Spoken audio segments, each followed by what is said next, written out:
اعوذ باللہ من الشیطان الرجیم بسم اللہ الرحمن الرحیم فلعلک تارک بعض ما یوحی الیک، تو اے نبی شاید کہ آپ کچھ چیزیں چھوڑ دیں اس میں سے جو آپ کی طرف وحی کی جا رہی ہے، وضائق بہ صدرک، اور آپ کا سینہ اس سے بھج رہا ہے، تنگ ہو رہا ہے،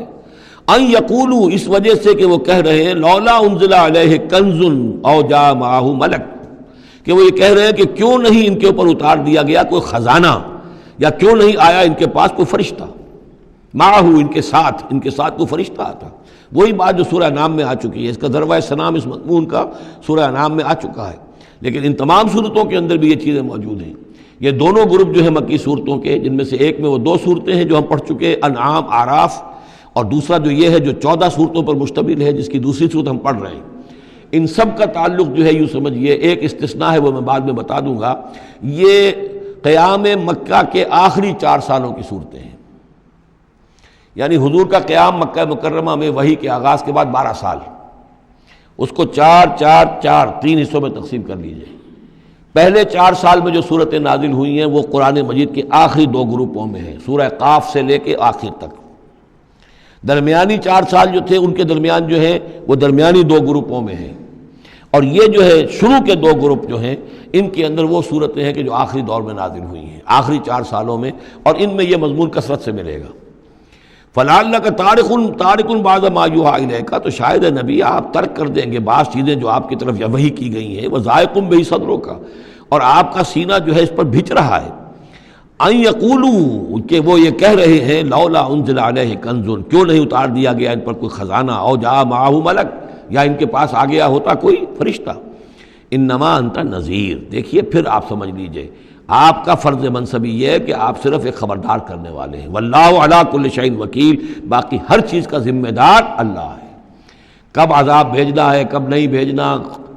کوئی معجزہ دکھانا ہے یا نہیں دکھانا، کس کو ایمان کی توفیق دینی ہے کس کو نہیں دینی ہے، یہ سارے معاملات اللہ کے ہاتھ میں ہیں۔ ام یقولون افتراہ، کیا ان کا کہنا یہ ہے کہ یہ قرآن جو ہے محمد نے خود گھڑ لیا ہے؟ قل فاتوا بعشر سور مثلہ مفتریات، اب یہ ہے وہ چیلنج جو دوسرے نمبر پر دیا گیا۔ پہلا چیلنج تھا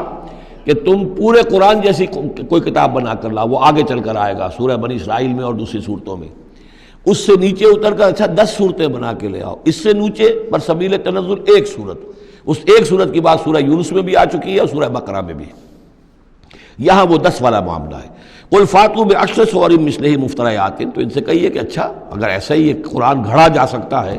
اور انسان کی قوت اور قدرت میں ہے کہ ایسی کتاب تصنیف کر لے، تو تم 10 صورتیں تم بھی اس کی تصنیف کر کے لے آؤ۔ وَادْعُوا مَنِ اسْتَطَعْتُم مِّن دُونِ اللَّهِ إِن كُنتُمْ صَادِقِينَ، اور جن کو بھی تم بلا سکو اللہ کے سوا بلا لو مدد کے لیے اگر تم سچے ہو۔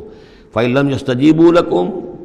پھر اگر وہ تمہارے مددگار جو ہے تمہاری اس دعا کو قبول نہ کرے، نہ پورا کرے، یا یہ کہ اے مسلمانوں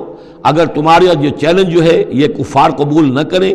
فَاعْلَمُوا أَنَّمَا أُنزِلَ بِعِلْمِ اللَّهِ، تو جان لو تمہیں یقین قابل ہونا چاہیے کہ یہ اللہ تعالیٰ ہی کے علم سے نازل ہوا ہے، وَلَا إِلَٰهَ إِلَّا هُوَ، اور اللہ کے سوا کوئی معبود نہیں، فَهَلْ أَنْتُم مُسْلِمُونَ، تو اب اللہ کا حکم مانتے ہو یا نہیں، فرما برداری کرتے ہو کہ نہیں۔ یہ کفار ہی سے خطاب ہے کہ اگر تمہارے وہ جو معبود ہیں تم ان کو پکارو کہ اس جیسی 10 صورتیں ہمیں بھی، آپ بھی کچھ کوشش کریں، ہم بھی کوشش کرتے ہیں مل جل کر، کچھ آپ القاء فرمائیں، الہام فرمائیں، کچھ ہم محنت کرتے ہیں، اور اگر وہ نہ کریں تو پھر جان لو فَاعْلَمُوا أَنَّمَا أُنزِلَ بِعِلْمِ اللَّهِ وَلَا إِلَٰهَ إِلَّا هُوَ فَهَلْ أَنْتُم مُسْلِمُونَ۔ صدق اللہ العظیم۔